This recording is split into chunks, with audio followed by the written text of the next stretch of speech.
Hi అండి. మీలో ఎంతమందికి రిఫ్రిజిరేటర్ ఆఫ్ చేయకుండానే ఫ్రిడ్జ్‌లో ఉండే ఐస్ మొత్తాన్ని కరిగించేయొచ్చు తెలుసో కామెంట్స్ అయితే చేయండి.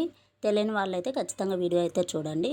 నాకు ఈ మధ్యనే తెలిసిందండి. చాలా మందికి తెలియదు అని చెప్పేసి. సో, అందుకే నాకు తెలిసిన ముగ్గురు ఫ్రెండ్స్ ద్వారా కూడా నేను కనుక్కున్న విషయం ఇదే. సో, నేనేం చేస్తున్నానంటే అందుకే వీడియో చేస్తున్నాను. డీప్ ఫ్రిడ్జ్‌లో ఐస్ అనేది బాగా ఫామ్ అవుతూ ఉంటుంది. మనం సమ్మర్‌లో అదే పనిగా టెంపరేచర్ మెయింటైన్ చేస్తూ ఉంటాం కాబట్టి ఎక్కువగా ఐస్ అనేది నిండిపోతూ ఉంటుంది. ఎస్పెషల్లీ వింటర్ సీజన్లో మనం ఏం చేయకపోయినా ఐస్ అనేది నిండిపోతూ ఉంటుంది. దానికోసము ఇక్కడ మనకు కూలింగ్ టెంపరేచర్ బటన్ ఉంది కదా, ఈ బటన్ రౌండ్గా తిప్పితే టెంపరేచర్ మెయింటైన్ చేయడం కదా. మధ్యలో నేను ఫింగర్ పెట్టాను కదా, ఆ బటన్ ఐస్ అనేది ఉంటే లోపల క్లిక్ అవుతుందని మనం ప్రెస్ చేస్తే అలా ఐస్ అనేది లేకపోతే క్లిక్ అవ్వదు.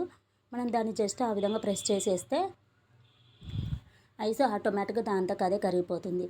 దాన్ని ఒత్తితే ఫ్రిడ్జ్ పనిచేయదని మీరు అనుకోవచ్చు. అది జస్ట్ ఐస్ని మాత్రమే కరిగిస్తుందండి. ఫ్రిడ్జ్ ఆటోమేటిక్గా దాని కూలింగ్ అది చేసుకుంటూ పోతుంది, దాని వర్క్ అది చేసుకుంటూ పోతుంది.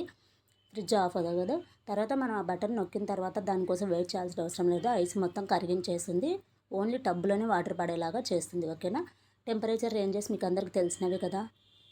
3 టెంపరేచర్ రేంజెస్ అయితే ఉన్నాయి. సీజన్ బట్టి మార్చుకోవచ్చు.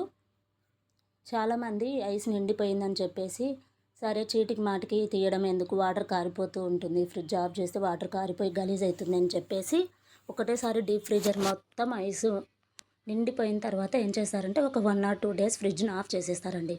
ఫ్రిడ్జ్ని ఆఫ్ చేయడం వల్ల ఏమవుతుందంటే ఐస్ మొత్తం కరిగిపోయి ఓన్లీ టబ్బులో మాత్రమే పడకుండా ఫ్రిడ్జ్ మొత్తం వాటర్ కారడము అలా జరిగి షార్ట్ సర్క్యూట్స్ అవ్వడము, ఒక్కొక్కసారి బ్లాస్టింగ్ కూడా అవుతుందండి. కాబట్టి ఎలక్ట్రిక్ డివైసెస్ ఏవైనా కూడా మనం యూజ్ చేసే ముందు అక్కడ ఉన్న డీలర్ను కనుక్కొని దాన్ని ప్రాపర్గా ఎలా యూజ్ చేయాలి, అడ్వాంటేజెస్ డిసడ్వాంటేజెస్ ఏంటి అనేది కనుక్కోండి. లేదంటే మనకు గైడెన్స్ బుక్లెట్ ఇస్తారు, దాన్ని ఫాలో అవ్వండి.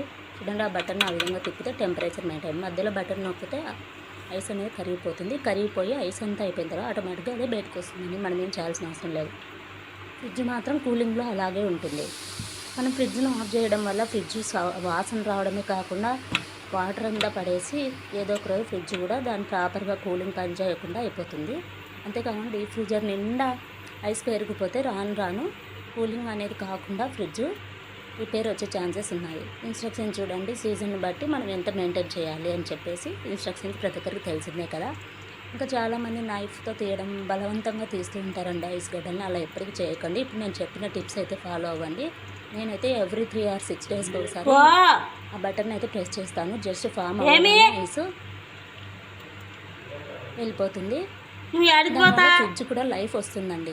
కాబట్టి ఎవరైనా తెలియకపోతే ఖచ్చితంగా ఇవైతే ఫాలో అవ్వండి. ప్రతి ఎలక్ట్రిక్ డివైస్కు ఒక